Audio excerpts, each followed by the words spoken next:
Vote चोर।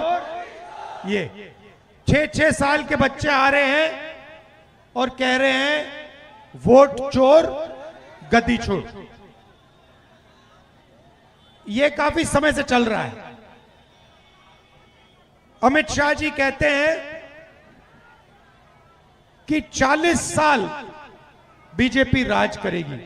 अब आप सब राजनीति जानते हो, राजनीति में कल के बारे में नहीं कहा जा सकता कि कल जनता क्या सोच ले, क्या जनता कर ले, मगर इनको किसी ना किसी कारण 40 साल के भविष्य के बारे में मालूम है।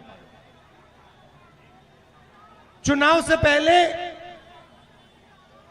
आप तेजस्वी से पूछिए, किसी भी राजनेता से पूछिए, कोई भी चुनाव हो, राजनेता प्रिडिक्ट नहीं कर सकता। आप ये नहीं कह सकते कि कितनी सीटें आपको मिलेंगी। मैं 30-40 साल से चुनाव देख रहा हूं, कभी नहीं कहा जा सकता कि हमें इतनी सीट मिलेगी। मगर बीजेपी के नेता नरेंद्र मोदी प्रेस कॉन्फ्रेंस करते हैं 2019 में और कहते हैं 300 सीट मिलेगी, उतनी आती है। कैसे? क्योंकि ये वोट चोरी कर रहे हैं। भाइयों और बहनों, महाराष्ट्र में चुनाव चोरी किया, हरियाणा में किया, मध्य प्रदेश में किया। पहले हमारे पास सबूत नहीं था, हम जिम्मेदार लोग हैं तो हम बोलते नहीं थे। शक था, सबको शक था, मगर खुलकर हम नहीं बोलते थे।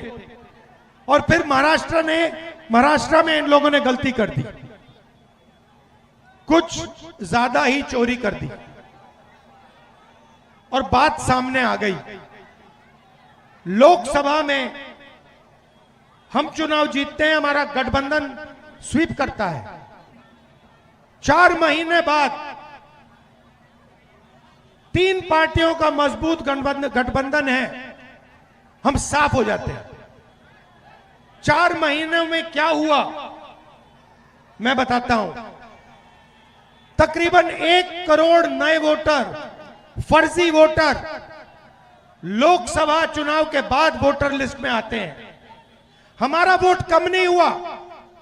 महाराष्ट्र में मुंबई के लोग बैठे खड़े हैं यहां पे, हमारा वोट कम नहीं हुआ, शिवसेना का कम नहीं हुआ, एनसीपी का कम नहीं हुआ। जितने हमें लोकसभा में मिले उतने हमें विधानसभा में मिले।